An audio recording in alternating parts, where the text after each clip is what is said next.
If you take these four images and completely separate them from the rumors, creepypastas, and online storytelling that made them famous, what you're left with is a set of very explainable origins. Each one comes from either an identifiable source, a real object, or deliberate image editing. The unsettling reputation they carry today was not part of their creation. It was added afterward through the way people shared and described them.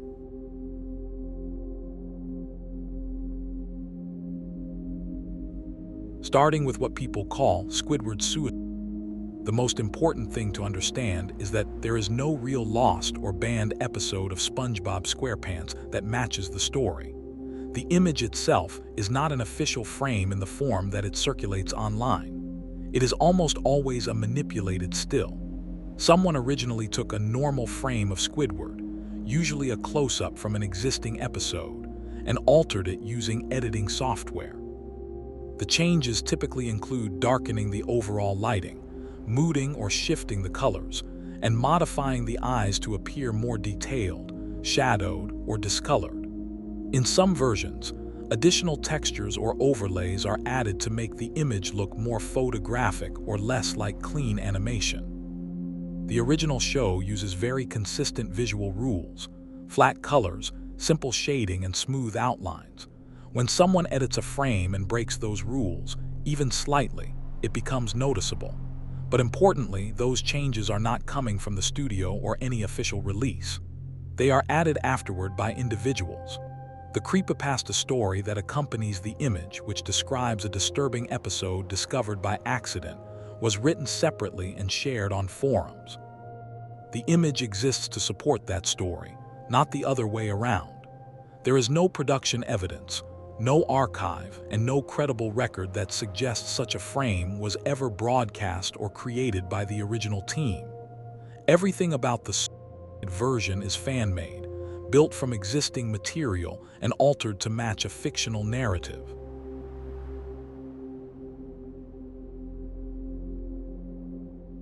Moving on to Lavender Town, this case is often misunderstood because it does come from a real and verifiable source.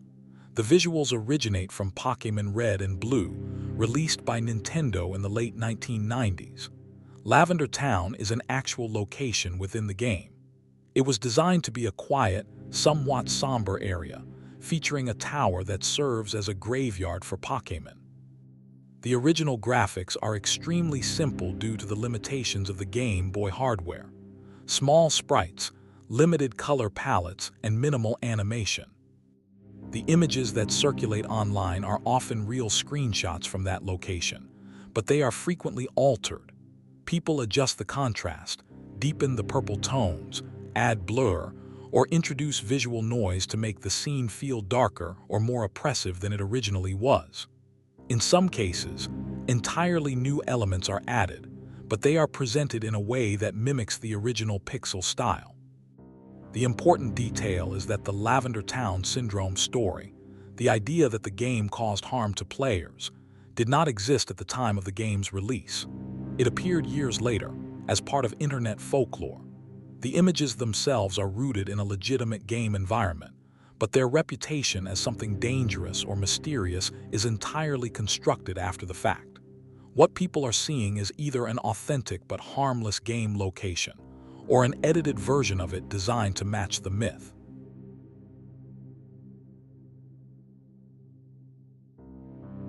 The Momo image stands out because it is not digital artwork or a screenshot at all.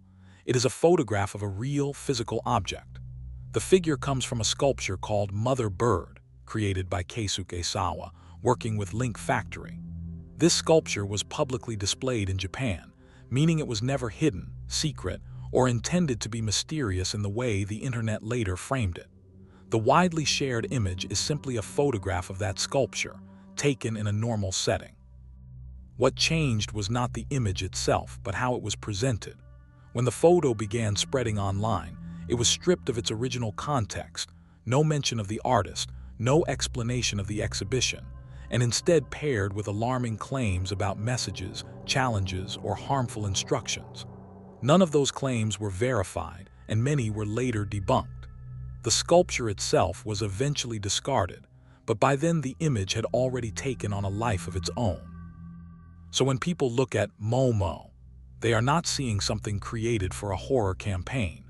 They are seeing a real piece of art that was reinterpreted and misrepresented as something threatening.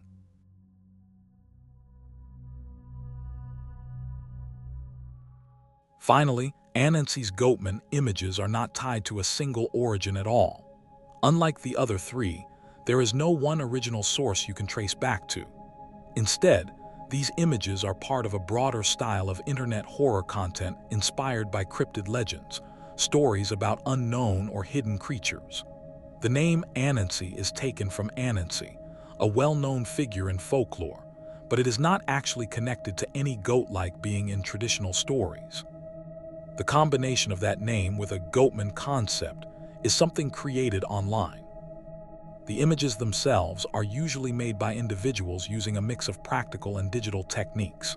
Some involve staged photography, where a person wears a costume or uses props to create a creature-like silhouette.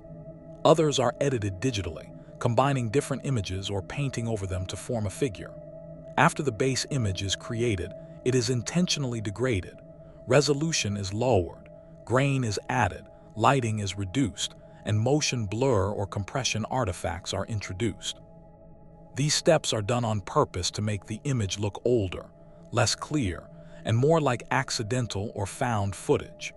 Because there is no single original, the Goatman image is really a category rather than a specific picture, with many variations created by different people following the same idea. When you put all of this together, the pattern becomes very clear. None of these images began as unexplained or inherently dangerous visuals. The Squidward image is an edited cartoon frame created to match a fictional story. The Lavender Town images come from a real game, but are often modified and later associated with a myth that did not originally exist. The Momo image is a straightforward photograph of a real sculpture that was taken out of context and given a false narrative. And the Goatman images are intentionally created works designed to imitate the appearance of mysterious sightings. What makes them seem connected is not their origin, but what happened after they were created. Each one was shared online in a way that removed or obscured its source, then paired with a story that reframed how people interpreted it. Over time, those stories became more well-known than the actual origins, to the point where many people encounter the image first and only learn the explanation later, if at all. So in reality, these images are not fragments of something hidden or forbidden.